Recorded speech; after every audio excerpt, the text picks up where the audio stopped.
Hello and welcome back to my garage. Today we have the Polo back. It's the Polo. Jesus Christ, there's chicken in Italian, I believe.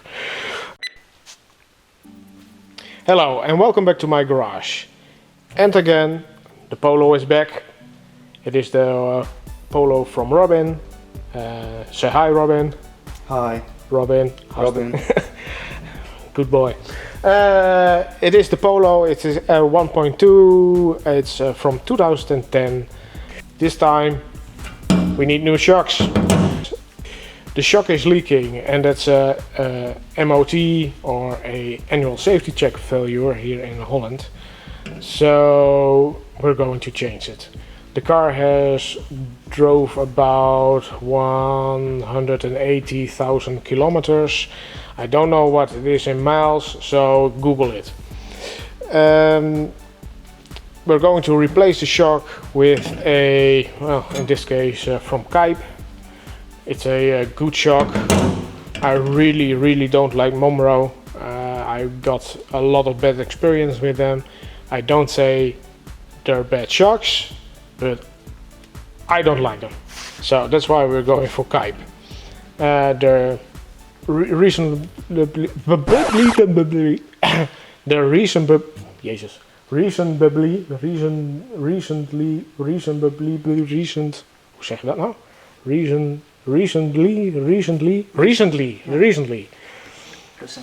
recently priced for a set. I believe were paid for 280 euros, around 80-90 euros. Yes. For a set of two. So a really good price in comparison with the Momros. A set of two was about 200, I believe. More? How much was that? 2 times 200. 400 euros? Oh my god. Well, so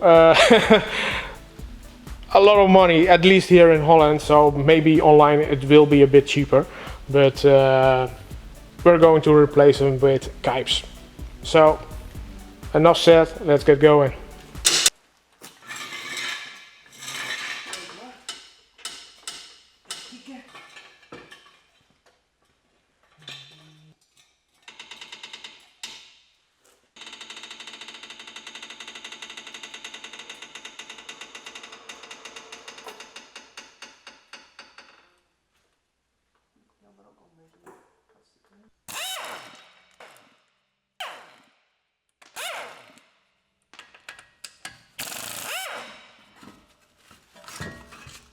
First of all, we are going to remove this paraffin.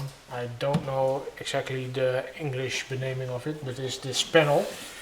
So we need to remove the windshield wipers, and that's why we're going to use this tool.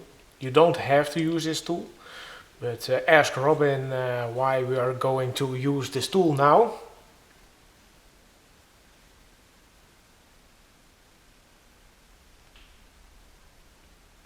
And Robin is gone.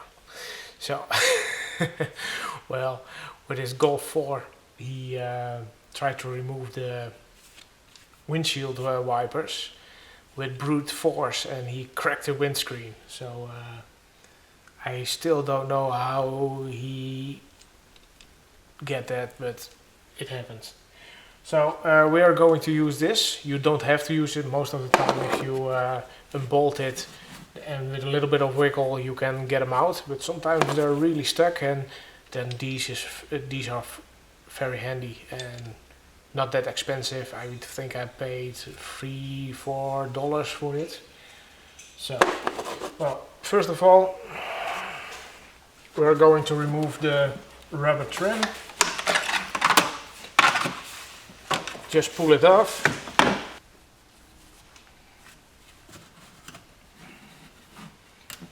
Just get a small screwdriver and you can just get it out of there. And beneath there is a, I think a 13 nut.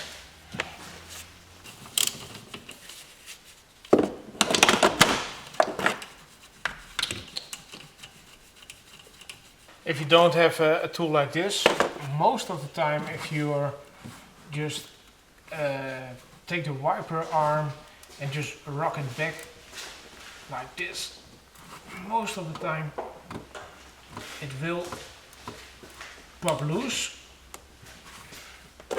As you have seen, now is not the time, so we're going to use the tool.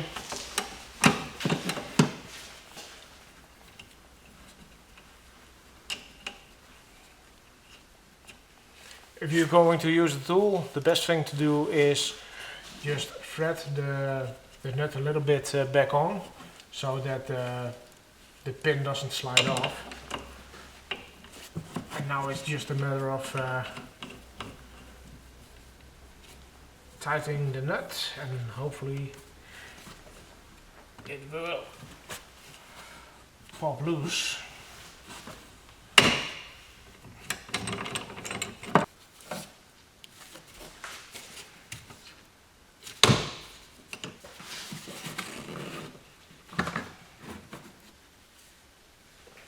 We need to remove this panel, and here on the right side of the car there is a point here, and I'm going to use a zip tie to get behind that point. I hope you can see it, and you have to remove it and you have to pull it up.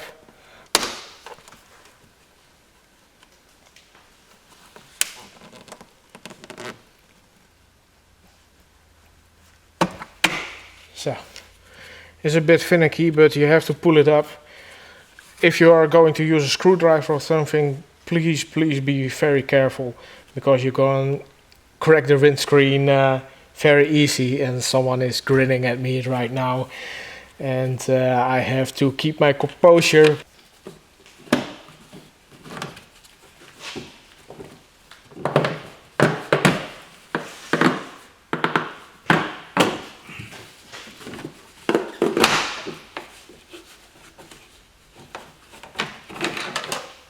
This is the groove that the panel rides in, so then you have a little bit of idea what you have to do. Now that the panel is removed, we have fully clearance to the top side of the strut. Now that's done, we're going to the bottom side. Well, it's clearly visible now that the strut is blown. There's really a lot of oil here. One thing to check is if the dust boots or dust covers are still in good shape, because if they're cracked or torn, then it's now the good time to replace them.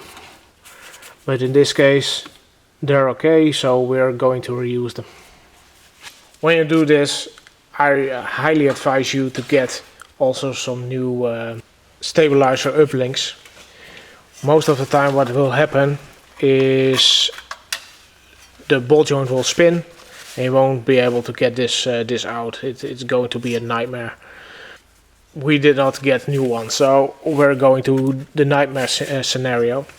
There is a Torx, you need a Torx bit for this one, and that's Torx, I think 30. And it is 25, no 30. So you need a Torx 30, and you need a spanner, and I think that's a 15 or 16. It is indeed in 16. And then get your ratchet.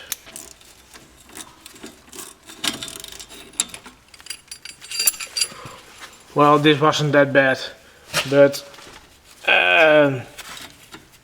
oh well, most of the time it won't be this easy, so I advise you to get at least these up links. They go bad very often, so it's never a bad thing to replace. Now we're going to remove the ABS sensor and the brake hose from the strut, and this is just a pull.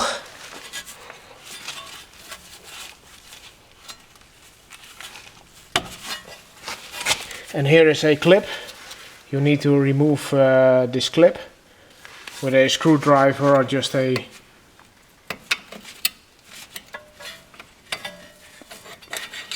some pliers or something, and then you can just take it out.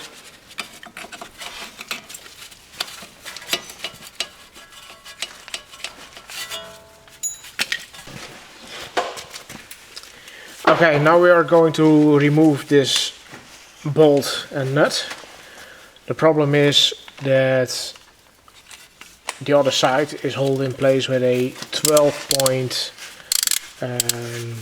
bit like this one.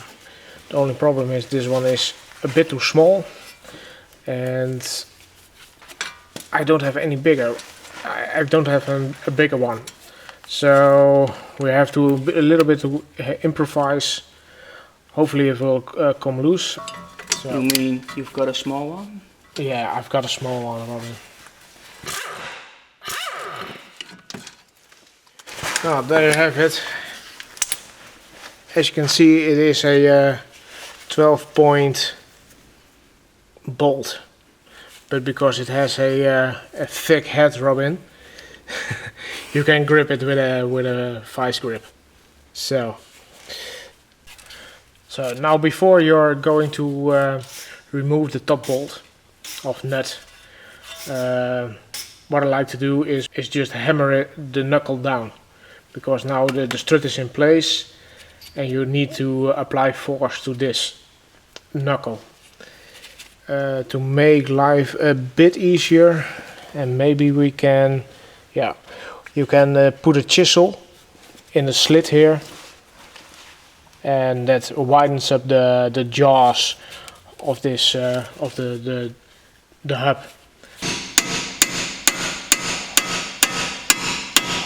Well, as you see, it did start here, and as we hammer, you can see that the knuckle is dropping, so it is working. So give it a couple of taps more.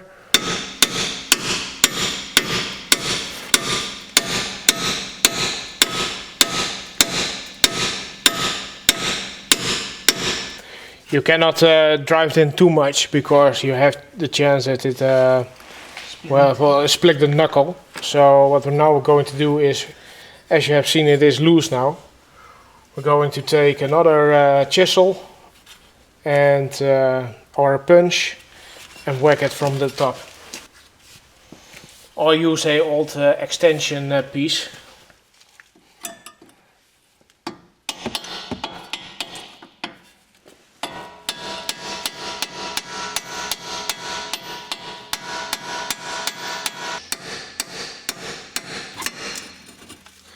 So,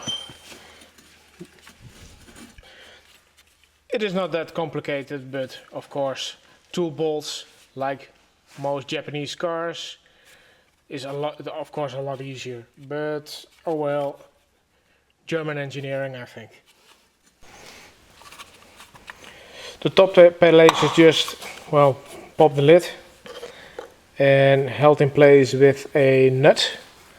And I think it's a 19 or an 18.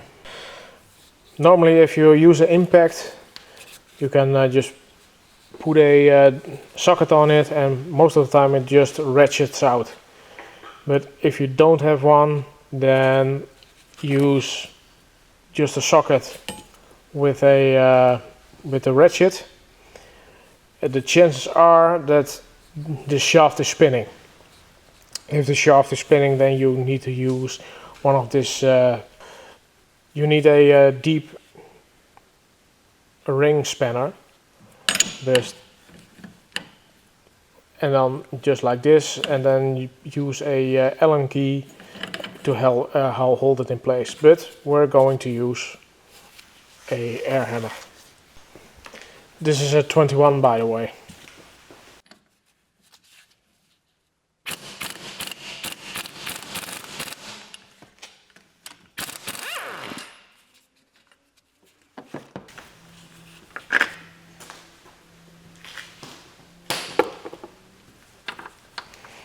be sure you don't drop the whole shock on the floor. So just ask someone or to hold it in place.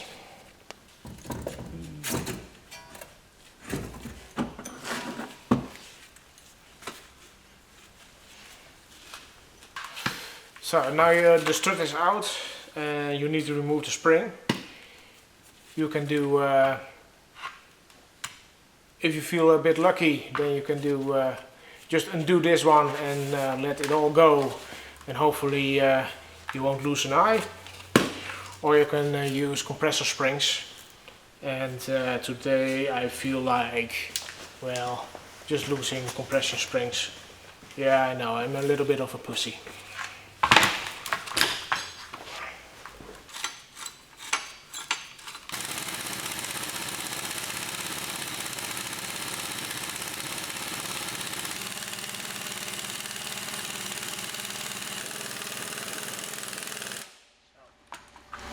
Now most of the load is off. I can wiggle the spring back and forward. So what we're going to do now is remove the other nut. You probably will spin this rod. Well, because we are not going to reuse this one. We are going just to clamp it on the shock with some vice grips. But if you are going to reuse it, then of course don't do it, because it will ruin your shock.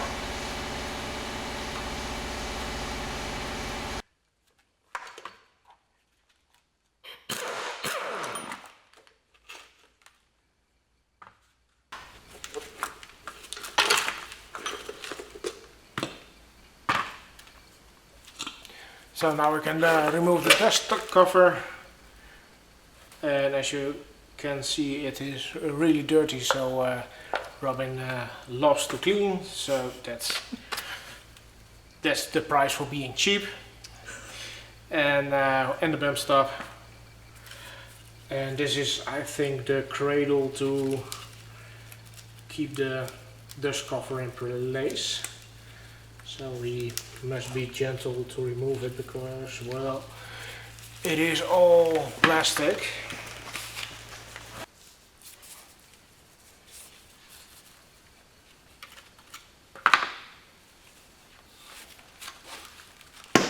Well, it was a bit of a struggle, but I got it off.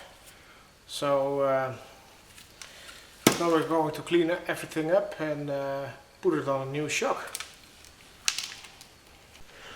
Well, all the parts are clean now, and it's time to reassemble. Of course, we are starting with the shock. Going to remove the nut. The first thing we're going to install is the bump stop. Be sure that the tapered side is facing upwards. You don't have to slide it all the way down, just there is good enough. Then the retainer clip. Well, I could have put the retainer clip on first.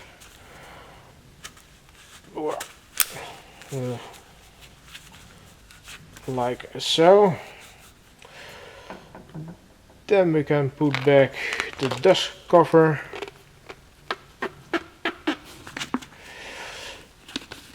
And slide it over the retaining clip. But as you see, it doesn't keep it in place anymore, so I don't know if from the factory there is a bend, or maybe it's just worn, and that's why it doesn't keep it in place. But what we are going to do is we're going to use a big zip tie.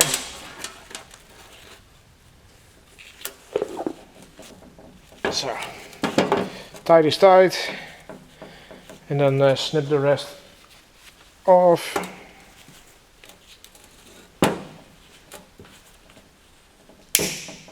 Right into my hair.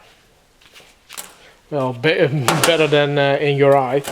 so be careful with it. I really don't like these edges because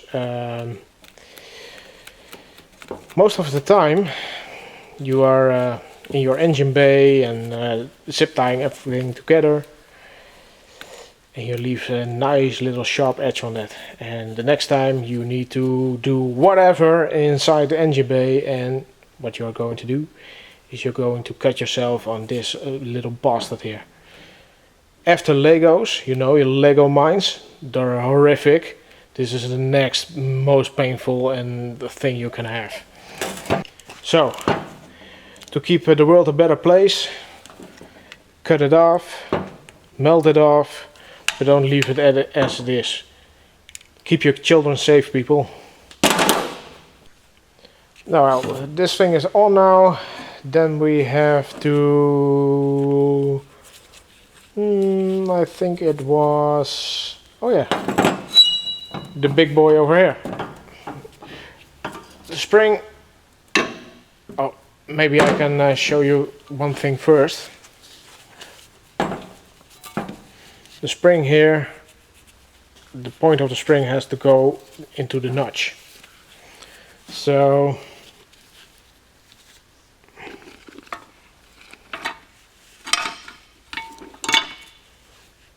I hope you can see it. Yeah, you can see it. You have to put it like this.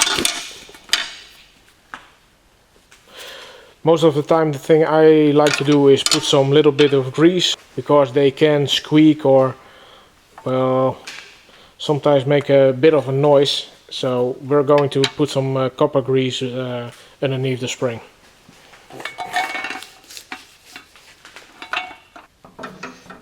Well, now is the upper spring perch.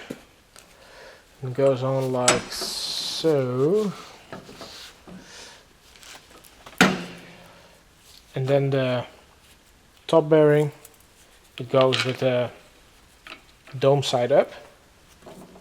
And then the bushing with the dome side on the inside off to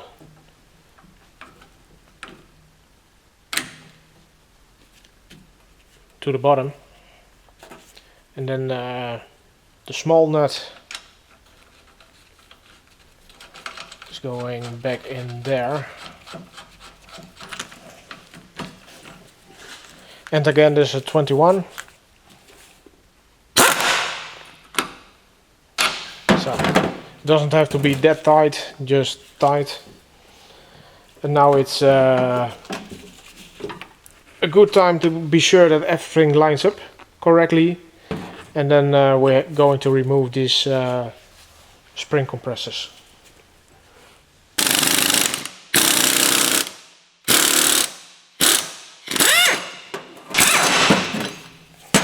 Well, now double check. As you can see, it's up to the notch. Also the top side is on there. The only thing now to do is just put the, well, it doesn't want to go any higher, but because if the car sits on it, it will compress a bit, so that's fine. Now it can we can put it back on the car. Oh yeah, also there is no right and a left shock. Both sides are the same. That's why these ears, where the uplinks for the stabilizer bolt through, has well, both sides on it. So as you know, there are no different sides, at least in this case. And ask someone to install the upper stuff. First of all, the spring perch of, I don't know how it's called, but it has to go on there, and then the nut.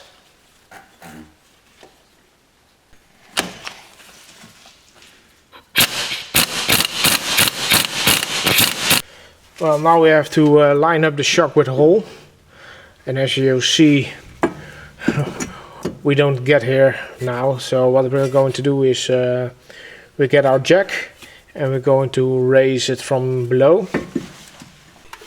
Also, this piece has to go here into the slit So we need to rotate it just around somewhere here.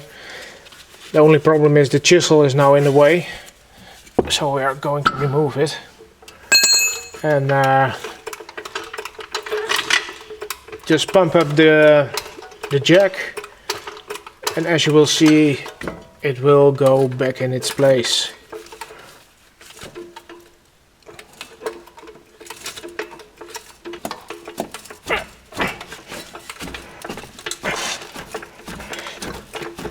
I think we are going to get far this way, and I think we're almost a little bit more. Yeah, it's all the way in now. So no hammering. Ooh. Now we can put back the bolts. And of course the nut. And just tighten it up with, well, in this case it's 18. And on the back side we have our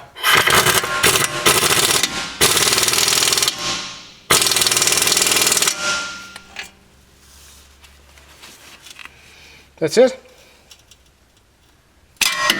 So we really need to buy some 12-point bits. Well, it's all the way in now and it's looking good. The only thing now is put back the brake hoses and the stabilizer uplink.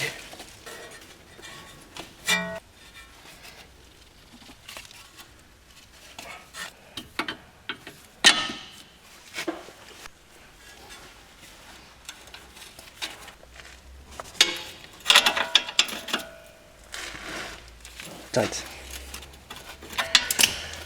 And now all you have to do is the other side. It is dead on the same, so we're not going to show you that. But now just put back the wheel and put the car down, and then at least one side is done. Okay, as you can see, we hit a snag on the right side of the car. We're now hitting the subframe with the axle, so we cannot hammer it down anymore.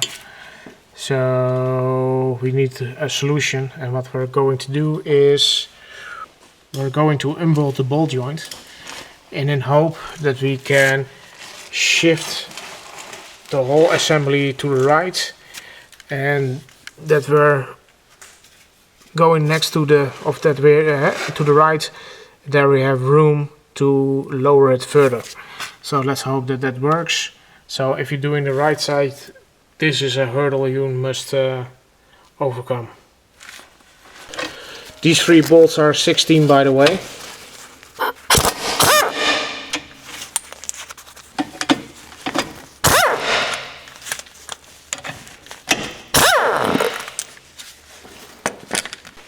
We're going to use a jack to lift the whole assembly up, so we can remove it from the lower arm.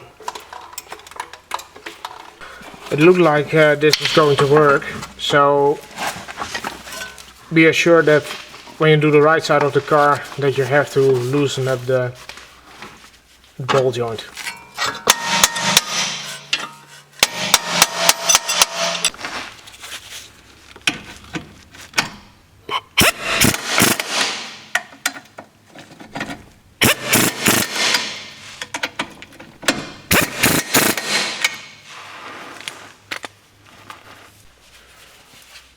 After you install both sides, then we need to install this paraffin, or well, windshield panel, or how you want to call it. So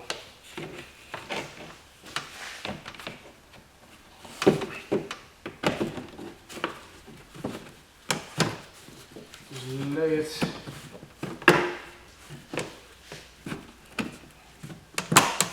on there, and well, it has to be snapped in place.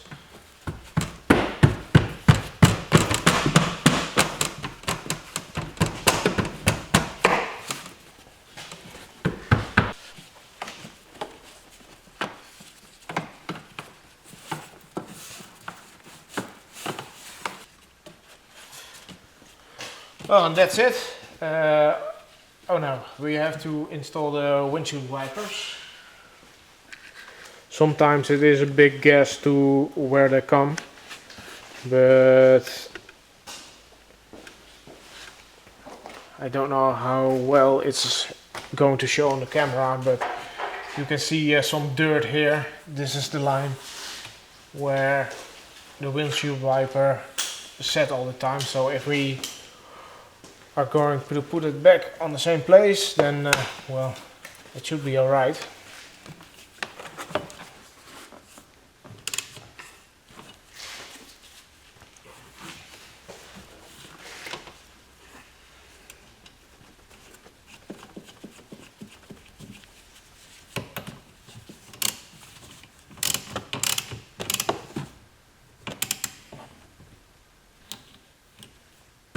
So, put back the covers, and now we're done, I think.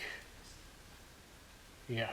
So now we're done. So what we're going to do now is put the car back on the car around and torque the wheels, and well, we're done.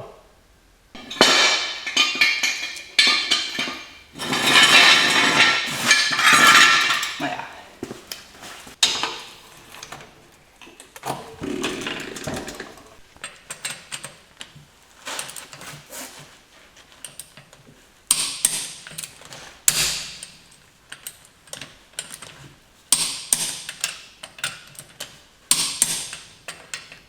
And there you have it, how to replace the front shocks on a 2010 Polo. Well, what do I have to say? It is not a really big job. You do need to have some special tools, some spring compressors and a 12-point bit. I still don't know which size, because well, we used, as you have seen, a vice grip. If I know which one you have to use, I will display it somewhere around here, you know, with that annoying guy right here. So but the rest, it is straightforward, not too special.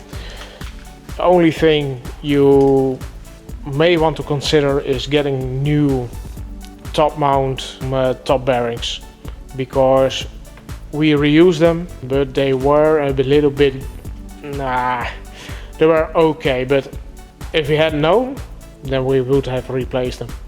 So get them. I don't know how expensive they are, but I don't think they're that expensive. Check your dust covers. If they are torn, get also some new ones, and well, of course, your shocks. Well, thank you for watching, and if you like this video, please like this video. If you have a question, please ask in the comment section and I will answer it as soon as possible. If you want to follow me around, you know what to do, and I will see you next time. Bye.